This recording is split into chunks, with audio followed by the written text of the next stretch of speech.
खंबा गहनी मारो राजस्थान परिवार पे आप सबका बहुत बहुत बहुत स्वागत है। घनो घनो अभिनंदन। कैसे हो सारे एमआरपीएन? मजे में हो?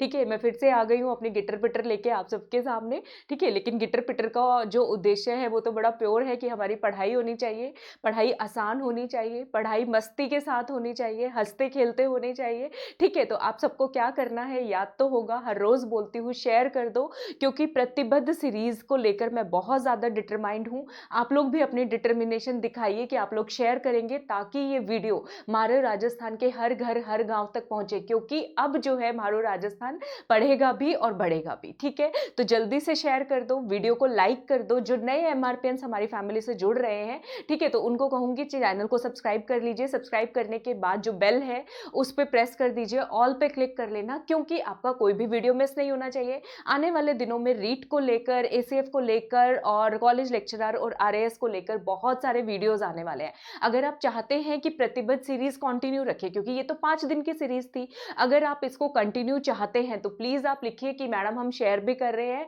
और प्लीज इसको कंटिन्यू रखें, और आपको कौन कौन से टॉपिक्स चाहिए मुझे बताइए। ठीक है, क्योंकि जितने ज्यादा शेयर्स होंगे, जितना ज्यादा आप वीडियो को लाइक करेंगे, उतना ही मेरा मोटिवेशन लेवल हाई जाएगा, उतना ही मेरा दिमाग काम करेगा, तभी क्रिएटिविटी आती है, वरना क्रिएटिविटी भी नहीं आती अगर आप लोगों का फीडबैक नहीं मिलता है तो। ठीक है, तो समझ रहे हो ना आप, लॉजिक समझो।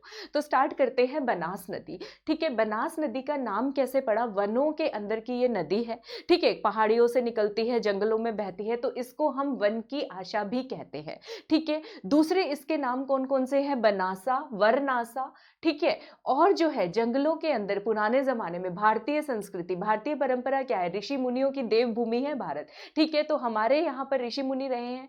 अगर याद हो, राजस्थान अध्ययन की किताब में मैंने पढ़ाया था, राजपूतों की उत्पत्ति से कौन से ऋषि का नाम आ रहा था? ऋषि वशिष्ठ का नाम आया था। ठीक है, तो ऋषि वशिष्ठ का नाम आया, और ये चूंकि नदी वन की आशा है, तो इस नदी को हम किस नाम से भी जानते हैं? वशिष्ठी के नाम से भी जानते हैं। याद कर लोगे, बनास नदी के सारे नाम हो गए, वन की आशा, बनासा, वनासा, वरनासा, और वशिष्ठी नदी भी हम इसको बुलाते हैं। ठीक है, अब ये राजस्थान के कौन कौन से जिलों में से होकर गुजरती है ये जानना जरूरी है। ये भी लूनी नदी की तरह ही राजस्थान के बच्चों 6 जिलों से गुजरती है। कितने जिलों से गुजरेगी? राजस्थान के 6 जिलों से गुजरती है बनास नदी। ठीक है, वन की आशा। ठीक है, 6 जिलों से। अब ये आश है राजस्थान के पूर्वी हिस्से की, तो ये नदी किस तरफ बहेगी? बाद में पूर्व की तरफ बहेगी, इतना ध्यान रख लो। ठीक है, अब माही नदी याद है आपको? याद किया था हमने कि माही नदी का जो मेला लग रहा था डूंगरपुर के अंदर लग रहा था बनेश्वर धाम में, कौन मिलने गए थे? महाराणा प्रताप उनसे मिलने गए थे। ठीक है, ये उन बच्चों को समझ में आएगा जिन्होंने कल वाला वीडियो देखा है, तो कल वाला वीडियो देखना ना भूलिएगा। ठीक है, और इसी वीडियो का रात को 9 बजे लाइव टेस्ट होगा बनास नदी के ऊपर, और जो पिछला कवर कराया है माही और लूनी और घग्गर नदी, उनके भी क्वेश्चंस में डालती हूँ, तो टेस्ट में जाके एनरोल कर लो। डिस्क्रिप्शन के अंदर 3rd नंबर वाले टेस्ट पे एनरोल कर लो लाइव टेस्ट के लिए। रात को 9 बजे कोड लगाओगे MRP10, MRP10 कोड लगाओगे, आपकी टेस्ट में एंट्री हो जाएगी। पहले 2 टेस्ट हो चुके हैं, उनको भी आप MRP10 कोड लगा के फ्रीली देख सकते हो, कोई चार्ज नहीं है, फ्रीली आप लोग उसको देख सकते हो। ठीक है, तो ये मैं बात बता रही थी, महाराणा प्रताप गए डूंगरपुर बनेश्वर धाम में।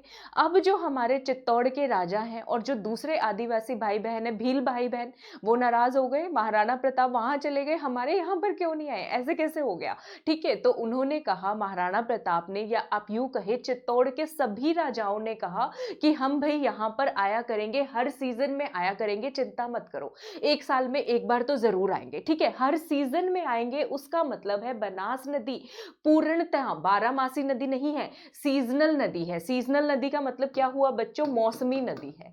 ठीक है, तो ये बोला, और यहाँ पे सिर्फ महाराणा प्रताप से काम नहीं चलेगा। माही नदी के अंदर तो उन्होंने कहा हर बार जो भी नए नए राजा बनेंगे उनको आना ही पड़ेगा हर साल, तो चित्तौड़ के सभी राजा कहाँ जाएंगे? भिलवाड़ा जाएंगे। मनाना तो है ना अपने उनको, भील आदिवासी भाई बहनों को, क्योंकि प्यार बहुत ज्यादा है, प्यार बहुत गहरा है। तो भिलवाड़ा के जो लोग हैं बदले में क्या देते हैं? अपना प्यार लौटाने का। देखो, जिसके पास जो चीज होती है वो उसी चीज को लौटा के प्यार देता है। ठीक है, मेरे पास जो नॉलेज है, जितना मुझे आता है, वही मैं आपके सामने गिटर पिटर करती रहती हूँ। ठीक है, आप लोग कैसे रिवर्ट करते हो उसको लाइक सब्सक्राइब शेयर करके, यही सिस्टम है, यही नेचर है, यूनिवर्स ऐसे ही चलते हैं, ठीक है। तो हुआ यूं, भिलवाड़ा के लोग जो है, अगर कभी किसी राजा को चोट लग गई, युद्ध वुद्ध होते रहते थे, जख्मी होना तो उनकी आन बान शान में आता है, ठीक है, हो गए, तो कभी उस जख्म को दूर करने के लिए जहर की जरूरत होती है, अजगर का स्पेशल जहर चाहिए, तो वो भिलवाड़ा के लोग इकट्ठा करके रखते थे, स्टोर करके रखते थे टैंक के अंदर। कहाँ स्टोर करके रखते थे? टैंक के अंदर। और जब उस जहर को, ठीक है, जब भी किसी राजा को देना होता था, उससे पहले माधव को श्री कृष्णा को वो भेंट किया जाता था, ठीक है।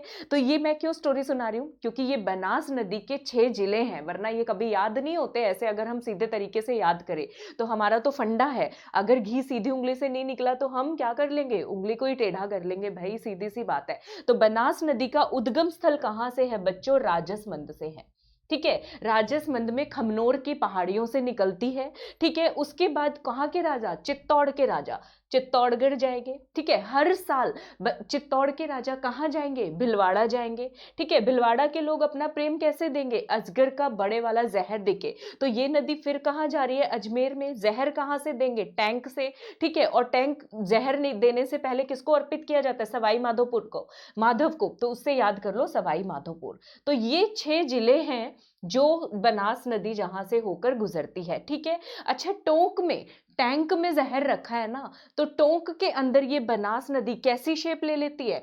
टोंक के अंदर ये बनास नदी शेप ले लेती है बच्चों सांप की, स्नेक वाली शेप ले लेती है। कैसी शेप ले लेती है? स्नेक वाली शेप ले लेती है। ये पॉइंट्स याद हो गए। बनास नदी कहाँ कहाँ से गुजर रही है? कल वालों से कंफ्यूज तो नहीं होगा। माही नदी का अलग ट्रिक बताइए, घग्गर की अलग, लूनी की अलग, सबकी अलग अलग ट्रिक्स है। जिसने पहले 2 पार्ट नहीं देखे हैं देख लो जाके, ठीक है। तो राजसमंद, चित्तौड़गढ़, भिलवाड़ा, अजमेर, टोंक और सवाई माधोपुर। तो इस नदी की खास बात क्या है? इस नदी की खास बात बच्चों ये है कि इसका उद्गम भी राजस्थान में है, ठीक है। इसका एंड पॉइंट, इसका गंतव्य भी राजस्थान में है। तो पूर्णतः राजस्थान में बहने वाली ये सबसे लंबी नदी है, पूर्णतः राजस्थान में बहने वाली सबसे लंबी नदी। अब लंबी नदी की बात चली तो आप कहोगे मैडम लंबाई भी बता दो। कल कितनी लंबाई करवाई थी माही नदी की? 5, 6, 7 याद किया था, 5, 6, 7 को उल्टा कर दिया था, 576 किलोमीटर, ठीक है। तो इसमें भी 5, 6 नंबर ही लेना है, ज्यादा कुछ करना नहीं है, ठीक है। तो 5 नंबर यूं का यूं आएगा और 6 को डबल कर दो, 6 दूनी 12, क्योंकि 1 की बात कर रहे हैं, राजाओं की बात कर रहे हैं, कुछ तो डबल होना चाहिए।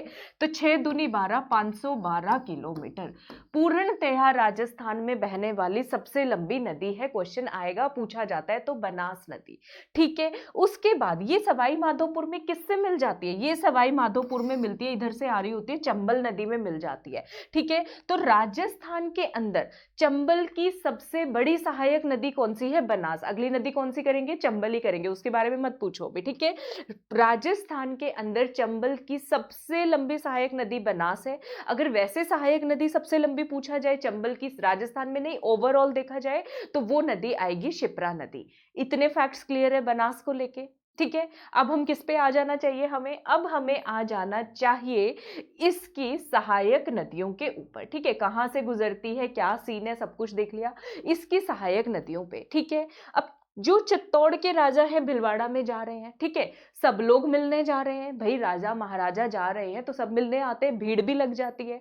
भीड़ लग जाती है तो इसमें क्या होता है, पूरी की पूरी भीड़ में से दाई हाथ से कोना धक्का मार के, ठीक है, मीना जो होती है वो सबसे आगे निकल जाती है, मीना भील जो है वो सबसे आगे निकल जाती है, ऐसे याद कर लो, ठीक है।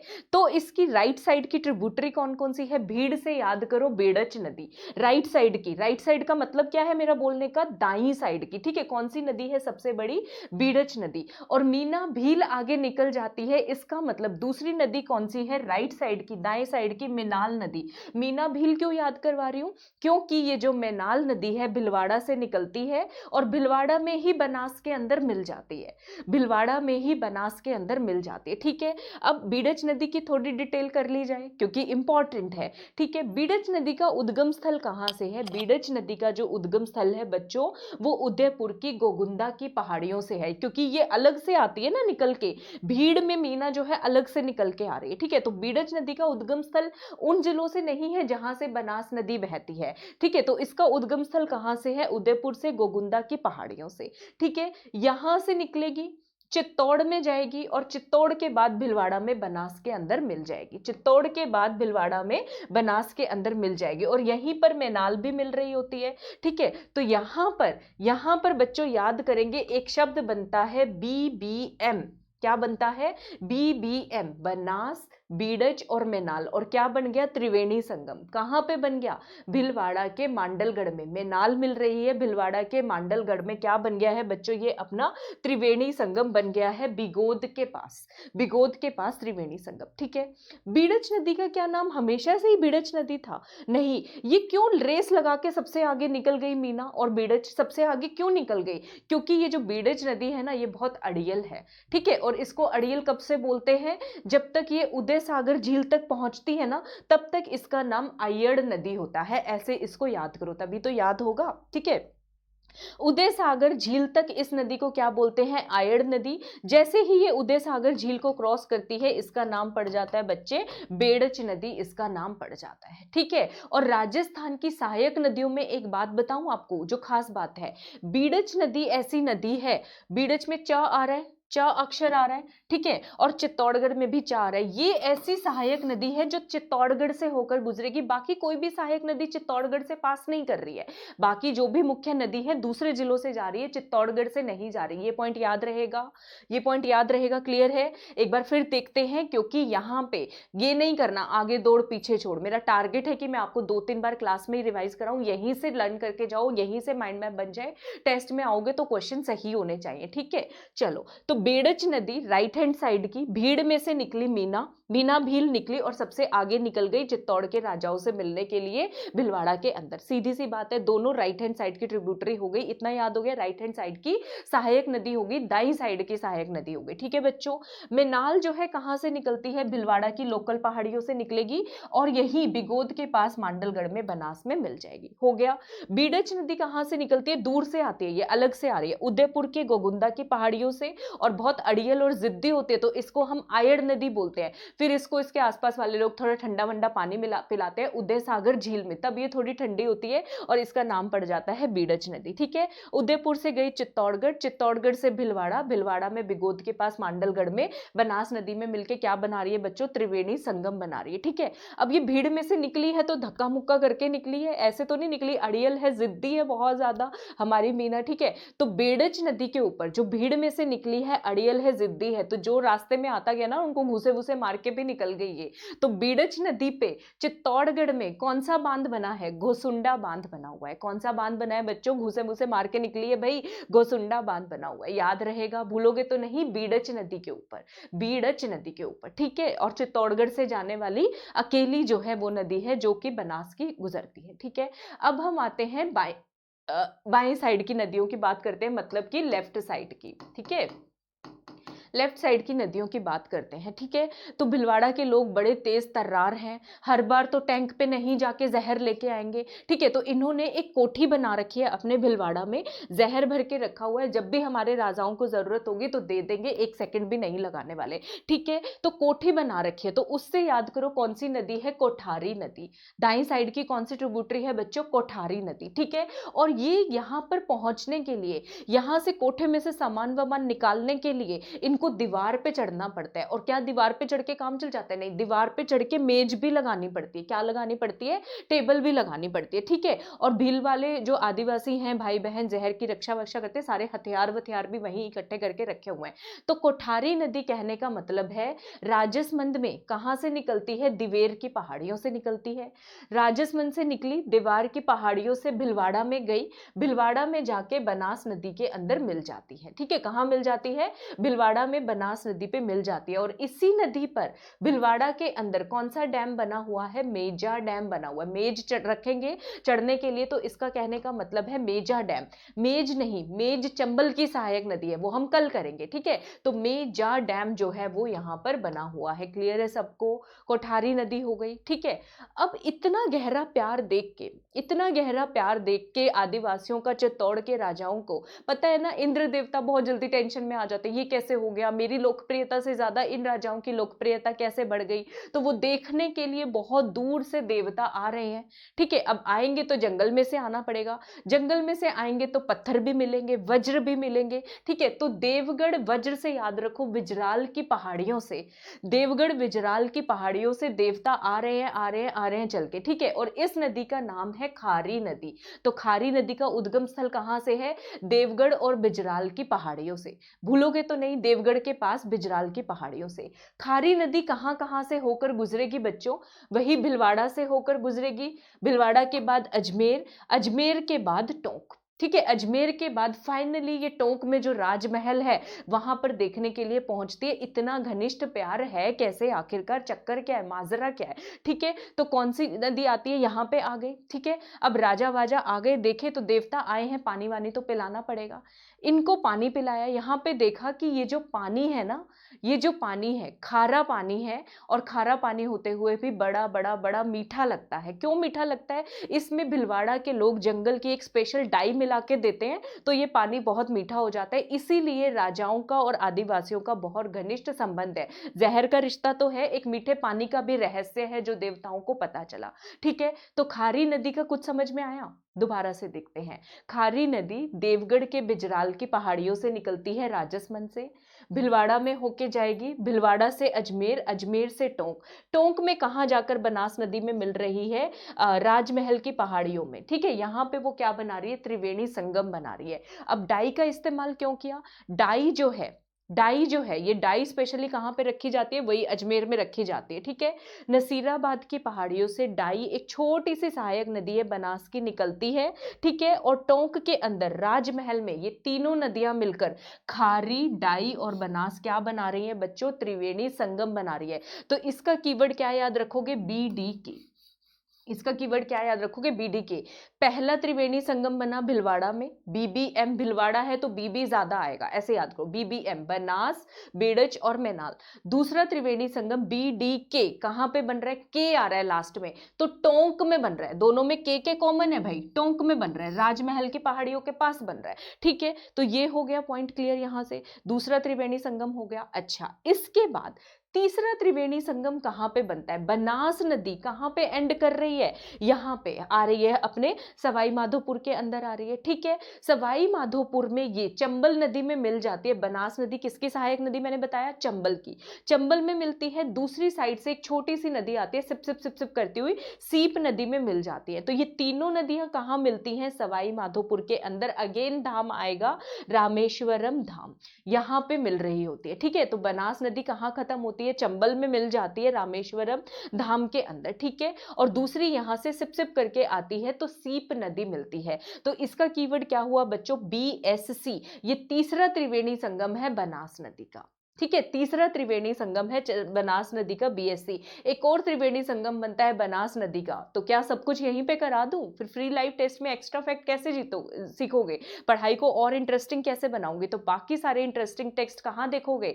लाइव टेस्ट के अंदर रात को 9 बजे। ठीक है, तो वीडियो खत्म हो गया क्या? अभी कुछ और फैक्ट्स बाकी है, रुके रहो जब तक। वीडियो को क्या कर दो? शेयर कर दो। आप लोग शेयर करते हैं तो मुझे बहुत मोटिवेशन मिलता है। ठीक है, तो कर दो शेयर। चलो ठीक है, ये हो गया, ये हो गया, सब कुछ बता दिया। कोई पॉइंट रह गया? हाँ, बनास नदी पे 2 बांध बने हुए हैं। कहां कहां पे? एक टोंक में, एक सवाई माधोपुर में। टोंक वाले बांध को बोलते हैं बच्चों बिसलपुरा बांध, और सवाई माधोपुर में जो बांध है इसको बोलते हैं इसरदा बांध। कौन सा बांध बोलते हैं बच्चों? इसरदा बांध हम लोग बोलते हैं। सारे पॉइंट्स हो गए? यस, सारे पॉइंट्स हो गए। ठीक है, क्लियर है सबको? हो गया होगा क्लियर, कोई मिस तो नहीं हुआ मैंने? यस यस यस, सब कर लिया। एक बार फिर से करवा दूं, दोबारा से करा दूं, जरूरत तो नहीं है वैसे। BDK खारी नदी, डाई नदी और बनास नदी का संगम है राजमहल टोंक के अंदर। डाई नदी अजमेर की लोकल नसीराबाद की पहाड़ियों से निकलती है, बनास में आके मिल जाती है। खारी नदी कहां से मिलती है? देवगढ़ बिजराल की पहाड़ियों, राजसमंद से ही। ठीक है, चली चली भिलवाड़ा, अजमेर और टोंक में आके इसमें मिल जाती है, संगम बन गया। बनास, सीप और चंबल नदी का संगम कहां है? सवाई माधोपुर के अंदर, रामेश्वरम धाम के अंदर। BSC से याद कर लेना, यहां पे ये संगम बन गया। ठीक है, क्लियर हो गया सबको? और कोई पॉइंट मिस हुआ है तो बच्चों देख लेते हैं। आई थिंक सारी मेन मेन मैंने करा दी है, जो थोड़ी बहुत रह गई है वो हम टेस्ट में करेंगे। ठीक है, हाँ, राजस्थान से बाहर शिप्रा, टोंक में स्नेक जैसी स्पीच होते हैं। हाँ, एक रह गया, ये जो अड़ियल होती है ना, आयड़ नदी। ठीक है। इसके आसपास जो अड़ियल होता है ना, उसको लोग, कई लोगों को किसी का एटीट्यूड बहुत पसंद आ जाता है, ठीक है। तो यहाँ पे भी एक स्वैग टाइप बन गया, यहाँ पे एक सभ्यता विकसित हो गई, ठीक है। घग्गर नदी के किनारे कौन सी सभ्यता बनाई थी? पाकिस्तान का मुंह काला करके आए थे, काली बंगा सभ्यता, याद है ना सबको। आयड़ नदी के किनारे कौन सी सभ्यता है? कॉपर एज सिविलाइजेशन, यानी कि ताम्र युगीन सभ्यता जो है वो यहाँ पे है। क्लियर है सबको? तो सब लोग लाइव टेस्ट में आ रहे हो या नहीं आ रहे हो? आई होप आ रहे हो, ठीक है। और एक और बात बतानी है आपको, रुक जाओ अभी बच्चों। हाँ, अरे हाँ, एक सेकंड। अगर आप सब लोग अपने एग्जाम्स की तैयारी कर रहे हो, प्रतिपद सीरीज को कंटिन्यू करना चाहते हो, तो मुझे लिखो, कमेंट लिखो कौन कौन से टॉपिक्स पे वीडियो चाहिए, और इसको ज़्यादा से ज़्यादा शेयर करो। हर बच्चा लिखेगा आज कितने शेयर किए, क्योंकि हमारा टारगेट है 100 लाइव लर्नर्स यूट्यूब पे और 1000 हमें टेस्ट में चाहिए। इसके साथ साथ राजस्थान के सभी एग्जाम्स की तैयारी कर सकते हो। बी स्मार्ट बनो, टाइम एंड मनी को बचाओ अपना अनअकैडमी प्लस को ज्वाइन करके, ठीक है। अनअकैडमी प्लस को ज्वाइन करने के बहुत सारे बेनिफिट्स है। Daily live class, structured course मिलेगा, टेस्ट मिलेगा, अनलिमिटेड एक्सेस मिलेगी। मेरे कोर्सेज मैं पढ़ा रही हूँ। आरएएस वाले बच्चे Aspire RAS English medium batch को ज्वाइन कर सकते हैं। मैं इंडियन आर्ट एंड कल्चर करा रही हूँ। हिंदी मीडियम का बैच ऑलरेडी शुरू हो चुका है, मेरी क्लासेस शुरू हो रही है 25 जनवरी से। राजस्थान पॉलिटी पढ़ाने वाली हूँ इसमें मैं आपको। इसके साथ साथ अब रीट वाले बच्चे कहोगे मैडम हमारे लिए कुछ नहीं है, आपके लिए भी है। रीट का लेवल 1 का कोर्स है, ठीक है बच्चों। रीट का लेवल 2 का कोर्स है, साइंस मैथ्स और सोशल साइंस का, ज्वाइन कर लो, चल रहे हैं। इन सारे एग्जाम्स की तैयारी के लिए कोई अलग अलग पैसे नहीं भरने हैं। कॉलेज लेक्चरर वाले बच्चों के लिए मेरे कोर्सेज हैं। एसीएफ पेपर 1, आरएएस का जीके का कोर्स है, 60-70% सिलेबस खत्म हो रहा है, तो आप लोग इन कोर्सेज को ज्वाइन कर सकते हैं, आपको हेल्प मिलेगी। सबके लिए कोई अलग अलग पैसा नहीं भरना, एक ही बार सब्सक्रिप्शन लेना है। कोड क्या लगाओगे? मारो राजस्थान परिवार का MRP10, द फेमस कोड, ठीक है। और ये कोड, कोई भी आपको सब स्पेशल क्लास, फ्री क्लास देखनी हो हमारे अनअकैडमी प्लस पे, किसी भी कैटेगरी में देखनी हो, आरपीएससी में या कहीं पे भी आप बिंदास लगा सकते हो। आपको फ्री एंट्री भी मिलेगी, और जब आप प्लस ज्वाइन करोगे तो आपको 10% डिस्काउंट भी मिलेगा, क्योंकि आवाज आनी चाहिए भाई, जब हम मेहनत कर रहे हैं तो अनअकैडमी प्लस पे आवाज गूंजनी चाहिए। बच्चा, राजस्थान का बच्चा कहां से आया? मारो राजस्थान यूट्यूब चैनल से आया, और आपको प्राउड होना चाहिए एमआरपीएन होने पर, ठीक है। आरएएस वाले बच्चों को कहूंगी 2 साल का सब्सक्रिप्शन ले लें, ठीक है। और जो ये रीट की तैयारी कर रहे हैं और कॉलेज लेक्चरर की तैयारी कर रहे हैं, उनको क्या कहूं मैं? उनको ये कहूंगी बच्चों कि 3 महीने का सब्सक्रिप्शन ज्वाइन कर लो, ठीक है। 2 साल का आरएएस वाले बच्चे, क्योंकि भर्ती में टाइम लग जाता है, आपको सारा आंसर राइटिंग, प्री मेन सब कराया जाएगा, ठीक है। और MRP10 कोड लगाओगे 10% डिस्काउंट।